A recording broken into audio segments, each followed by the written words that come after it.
ಪ್ರೀತಿಯ ವೀಕ್ಷಕರೇ ನಮಸ್ಕಾರ. ಜ್ಞಾನಿಧಿ ಜ್ಯೋತಿ ಚಾನಲ್ಗೆ ನಿಮಗೆಲ್ಲರಿಗೂ ಸ್ವಾಗತ. ಇಂದಿನ ಮನುಷ್ಯ ಜೀವನವು ನಿಲ್ಲದ ಗಡಿಯಾರದಂತಾಗಿದೆ. ಮುಂಜಾನೆ ಒತ್ತಡದಿಂದ ಪ್ರಾರಂಭವಾಗಿ ಸಂಜೆ ಹೋಲಿಕೆಯಲ್ಲಿ ಮುಂದುವರೆದು ರಾತ್ರಿ ಅತಿಯಾದ ಯೋಚನೆಯಿಂದ ನೆಮ್ಮದಿ ಇದ್ದು ಕೂಡ ನೆಮ್ಮದಿಯನ್ನು ಇನ್ನೆಲ್ಲೋ ಅರಸುತ್ತಾ ಜೀವನವನ್ನು ಕಳೆಯುವಂತಾಗಿದೆ. ಇದಕ್ಕೆಲ್ಲ ಮೂಲ ಕಾರಣ ನಮ್ಮಲ್ಲಿನ ಹೋಲಿಕೆ ಮತ್ತು ಅತೃಪ್ತಿ. ಗೀತೆಯು ತಿಳಿಸುತ್ತದೆ, ನೀನು ನಿನ್ನ ಕರ್ಮ ಮಾಡು, ಫಲದ ಚಿಂತೆಯನ್ನು ಬಿಟ್ಟು ಬಿಡು.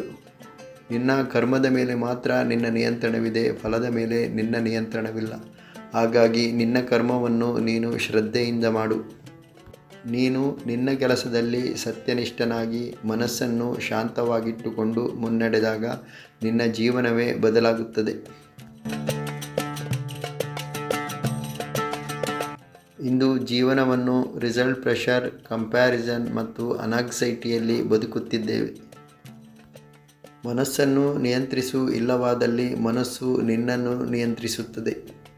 ಗೀತೆ ತಿಳಿಸುತ್ತದೆ, ಮನಸ್ಸು ನಿನ್ನ ಮಿತ್ರನೂ ಆಗಬಹುದು ಅಥವಾ ಶತ್ರುವೂ ಆಗಬಹುದು. ಭಯ, ಅಸೂಯೆ, ಹೋಲಿಕೆ ಇವುಗಳನ್ನು ನಿಯಂತ್ರಿಸು, ಇಲ್ಲವಾದರೆ ನಿನ್ನ ಜೀವನದ ನಿಯಂತ್ರಣವು ತಪ್ಪುತ್ತದೆ. ಗೀತೆ ತಿಳಿಸುತ್ತದೆ, ನೀನು ನಿನ್ನ ಮನಸ್ಸನ್ನು ನಿಯಂತ್ರಣದಲ್ಲಿಡದೆ ಹೋದಲ್ಲಿ ಅದು ನಿನ್ನ ಜೀವನವನ್ನು ಆಳುತ್ತದೆ.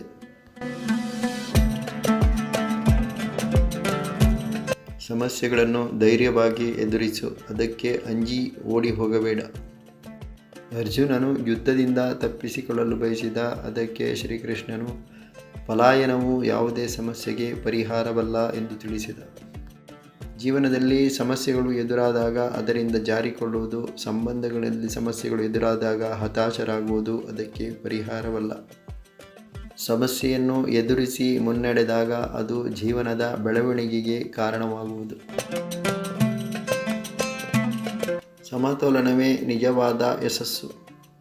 ಅತಿಯಾದ ಆಸೆ ಮತ್ತು ಅತಿಯಾದ ತ್ಯಾಗವು ಜೀವನದಲ್ಲಿ ಅಸಮತೋಲನವನ್ನು ಉಂಟುಮಾಡುವುದು. ಇಂದು ಬದುಕಿನಲ್ಲಿ ಕೆಲಸ ಮತ್ತು ಜೀವನದಲ್ಲಿ ಅಸಮತೋಲನ ಹೆಚ್ಚುತ್ತಲಿದೆ. ಗೀತೆಯಲ್ಲಿ ತಿಳಿಸಿದೆ, ಸಮತೋಲನವೇ ಜೀವನದಲ್ಲಿ ಯಶಸ್ಸಿನ ದಾರಿ. ನೀನು ನಿನ್ನ ಜೀವನದ ಮೌಲ್ಯವನ್ನು ಯಶಸ್ಸು ಮತ್ತು ವೈಫಲ್ಯಗಳೊಂದಿಗೆ ಮಾತ್ರ ಅಳೆಯಬೇಡ. ಇಂದು ವ್ಯಕ್ತಿಯ ಮೌಲ್ಯವನ್ನು ಸ್ಥಾನ, ಹಣ, ಹೆಸರುಗಳಿಂದ ಮಾತ್ರ ಅಳೆಯಲಾಗುತ್ತದೆ.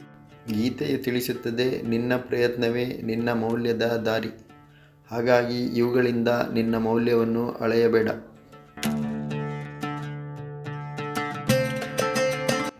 ಜೀವನದಲ್ಲಿ ಬಾಹ್ಯ ಸಾಧನೆಗಿಂತ ಆಂತರಿಕ ಶಾಂತಿ ಬಹಳ ಮುಖ್ಯ. ಜೀವನದಲ್ಲಿ ಎಷ್ಟೇ ಸಾಧನೆ ಮಾಡಿದರೂ ಮನಸ್ಸಿನಲ್ಲಿ ಶಾಂತಿ ಇಲ್ಲದೆ ಹೋದಲ್ಲಿ ಎಲ್ಲವೂ ಇದ್ದು ಏನೂ ಇಲ್ಲದಂತೆ. ಗೀತೆ ತಿಳಿಸುತ್ತದೆ, ಶಾಂತಿ ಎನ್ನುವುದು ಹೊರಗಡೆ ಇಲ್ಲ, ಅದು ನಿನ್ನೊಳಗೆ ಇದೆ. ಭಗವದ್ಗೀತೆಯಿಂದ ಇಂದಿನ ಜೀವನದಲ್ಲಿ ತಿಳಿಯಬೇಕಾಗಿರುವುದು, ಒತ್ತಡವನ್ನು ಕಡಿಮೆ ಮಾಡಿ ಜವಾಬ್ದಾರಿಯನ್ನು ಸ್ವೀಕರಿಸಿ ಮನಸ್ಸನ್ನು ಶಾಂತವಾಗಿಟ್ಟುಕೊಂಡು ಭಯಕ್ಕೆ ಅಂಜದೆ ಶಾಂತಿಗೆ ಆದ್ಯತೆ ಕೊಡುವುದು. ಭಗವದ್ಗೀತೆಯು ಪುರಾತನ ಗ್ರಂಥ ಮಾತ್ರವಲ್ಲದೆ ಅದು ಇಂದಿನ ಆಧುನಿಕ ಜೀವನದ ಬದುಕಿನ ಮಾರ್ಗದರ್ಶಿಯೂ ಆಗಿದೆ. ಈ ವಿಡಿಯೋ ನಿಮಗೊಂದು ಪ್ರೇರಣೆಯಾದಲ್ಲಿ ಲೈಕ್ ಮಾಡಿ, ಸಾಧ್ಯವಾದಷ್ಟು ಶೇರ್ ಮಾಡಿ, ಇತರರಿಗೆ ಪ್ರೇರಣೆಯಾಗಲಿ. ಮರೆಯದೆ ಸಬ್ಸ್ಕ್ರೈಬ್ ಮಾಡಿ. ಸರ್ವರು ಸಂತೋಷದಿಂದ ನಗುತ್ತಾ ನಗಿಸುತ್ತಾ ಆರೋಗ್ಯದಿಂದಿರಿ.